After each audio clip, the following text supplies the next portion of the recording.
This is Positive Moments with Jean Walters Lucy, personal growth consultant, teacher, author, and lecturer. Hello, this is Positive Moments with Jean Walters Lucy. I'm Richard Miller, and today's show is called Living Naturally. And now, here's Jean. Hello, this is Jean Walters Lucy. The stream flows downhill. The wind blows where it will. Waves roll freely to the shore. The seasons flow from one to the other, and so it is in life. This free flow of energy exemplifies our natural state. The flow carries change easily, subtly, effortlessly. To align with nature, we must learn to honor and trust the flow of life, recognizing change as a natural occurrence, allowing it its due without resistance. Yet often, to our detriment, we interfere with the natural flow of energy. Parents hold tight to their children, interfering with their maturing process, or we stay in a job or a relationship past its time, or try to control people or situations with rigid, archaic ideas, or judge situations that are not to our liking as bad. Holding on blocks the free flow of energy and movement. It keeps us stuck and it denies pleasure. It also discourages the flow of new situations and people into our lives. It is fear-based, small thinking that convinces us to hold on to what is known rather than move forward into newness. What we need to control is fear. Franklin Roosevelt said it in this way: the only thing to fear is fear itself. One way to overpower fear is to live in a non-attached way. Non-attachment does not mean that you cease to care about outcomes, but it implies directing your concern into right action. In other words, you move in the direction of the desired outcome by focusing your attention and investing in action that encourages that result, and you persist. As you progress, learning as you go, attention on the goal, and perceiving with dignity, you eventually achieve the life you seek. In nature, we observe the caterpillar's metamorphosis into a butterfly. The process is unrelenting and timely. The caterpillar cooperates without hesitation. The result, a colorful butterfly that flies freely and adds beauty to the world. Each of us is a butterfly. We must let go and without resistance allow our personal metamorphosis to take place so that we may express our uniqueness in the world. This is Jean Walters Lucy, personal growth consultant, teacher, author, and lecturer. If you have comments or questions about today's show or any personal subject question that you might have, email me through my website at www.spiritualtransformation.com. Or you can call me at 314-991-8439, and I'd be happy to hear from you and I'd be happy to answer your questions.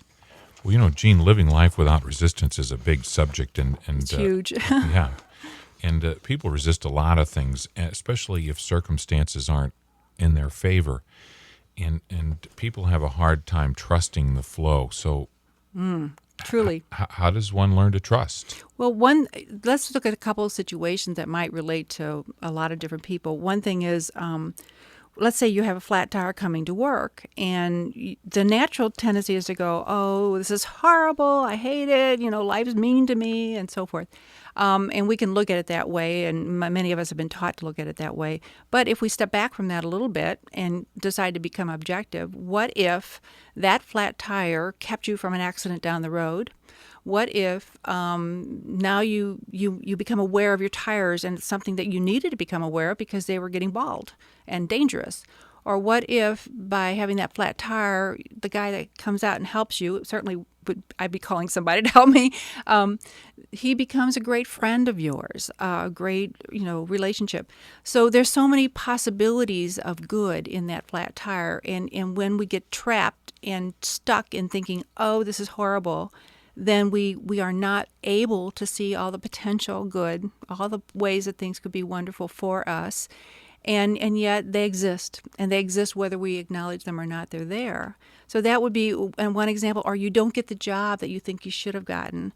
What if having that job would have trapped you in a way because there were some other opportunities down the road that were so much bigger and more complete for you and so much more growthful for you that, demanding that job and going for something that wasn't there for you, perhaps that was a true blessing, a miracle, a joy in the offing. And a couple years later, you might go, oh, thank you that I did not get that job. That was so wonderful.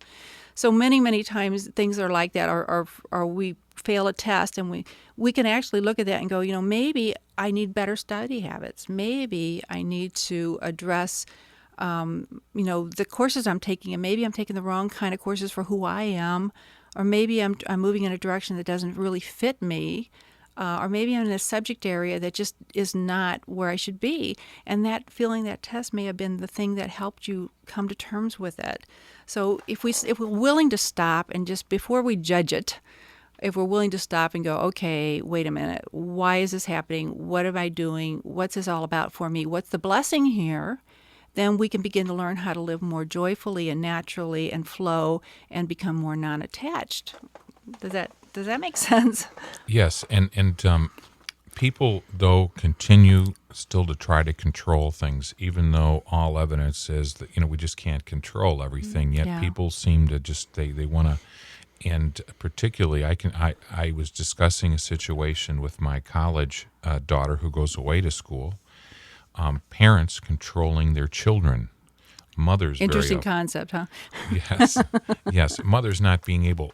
What we were discussing was an acquaintance we had who had a good offer at a school that was probably a little further away from home than mom wanted. Huh? Wanted, Okay. right? And this person ended up going to an in-town school, and we discussed that notion that it wasn't our decision to make, but we were interested in wondering if perhaps maybe she would have been better off going to the out-of-town school. But well, and then that's a good example, though, because, parents are, not just parents, but a lot of people get so involved in their own self-interest and what I want and what I need for my own security or what I believe I need to feel secure, that we're not looking at what I call the bigger picture and what is this child or what is this person really need in their own growth. How are they going to be the best, most exciting, most expansive person possible? What is that going to take? And I guess I'm a believer in listening to the other person tell you, because I think we all have an instinctive idea of what really is right or what we really need to be doing. And maybe it is moving away and going to a college far away, and maybe it isn't. But I think what happens is that if there's a resistance in letting that child go where she wants to go to school because of the distance, what's going to happen is she's going to move away when she graduates college. So she's actually going to end up doing it anyway. But if she were, allowed, so to speak, to do it in her own timing, perhaps that relationship could actually be better because of the trust and the, the just allowing that maturity to take place. yeah, that brings up the age-old Oriental concept of holding on loosely and lovingly to something. Oh, right. They use the like a gentle singing bird, and if you cradle it lovingly in the palm of your hand, it will sit there and sing for you. But if you squeeze too tightly, you'll kill the bird. Exactly. That's a beautiful analogy. And if you want to bring it home to the United States, you can use a bar of soap. A slippery bar of soap. If you hold it in the palm of your hand, it sits right there. But if you squeeze too tightly, whoop, there it goes. Yeah, it's true. And we hold so many things too tightly because of our opinions and our judgments about things. And if we could just step back and go, wait a minute, today I don't have any judgments or opinions about anything. Wow, what a freedom that would be. And just to experience life and see life as it comes at you, without any judgments or any opinions, I wonder what would happen. Couldn't that be more exciting and just more of an adventure? That's how children do it. They don't have preconceived notions. They have to be taught preconceived notions. They just go and experience and have fun and they're open and lots of neat things happen for them.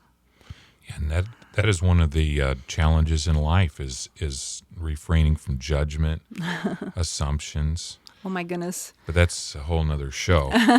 Truly. I wanted to ask you real quickly, in a previous show we talked about meditation and looking inside ourselves.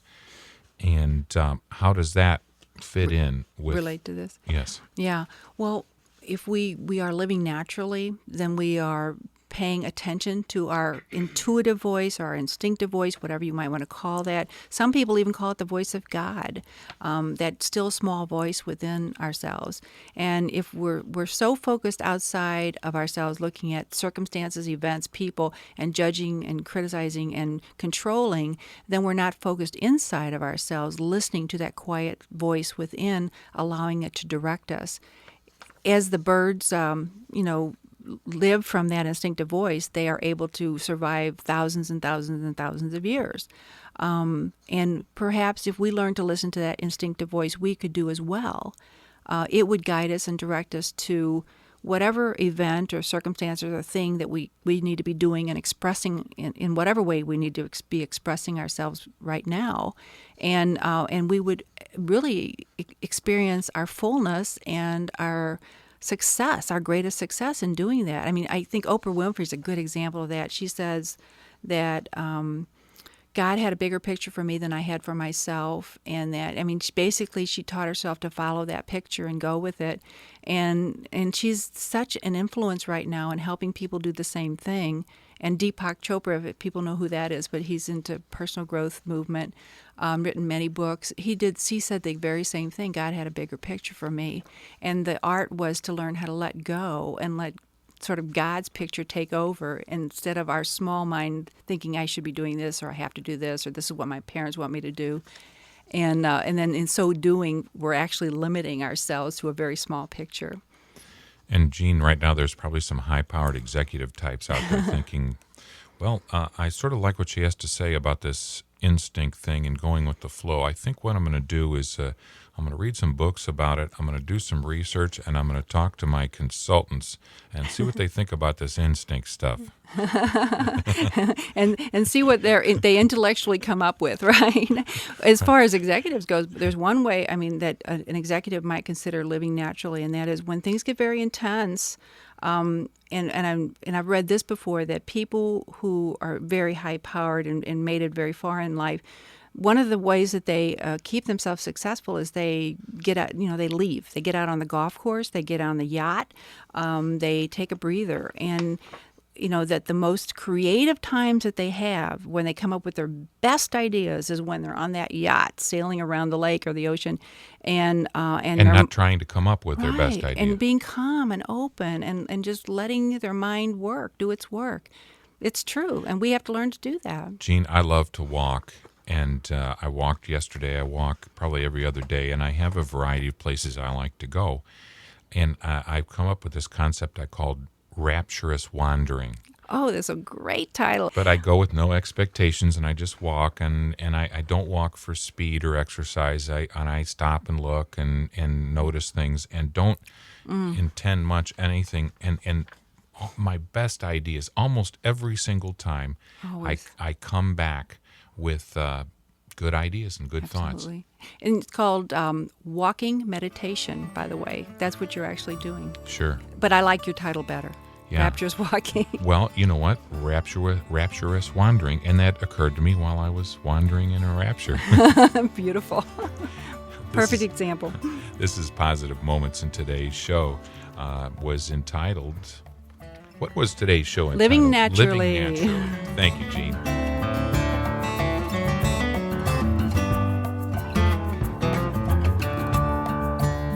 This has been Positive Moments with Jean Walters Lucy, personal growth consultant, teacher, author, and lecturer.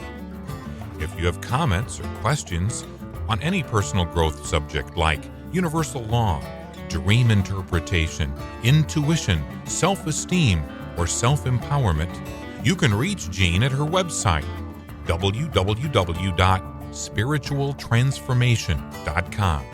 or call 314-991-8439 and leave a message. 314-991-8439. I'm Richard Miller, and we'll see you for your next Positive Moment.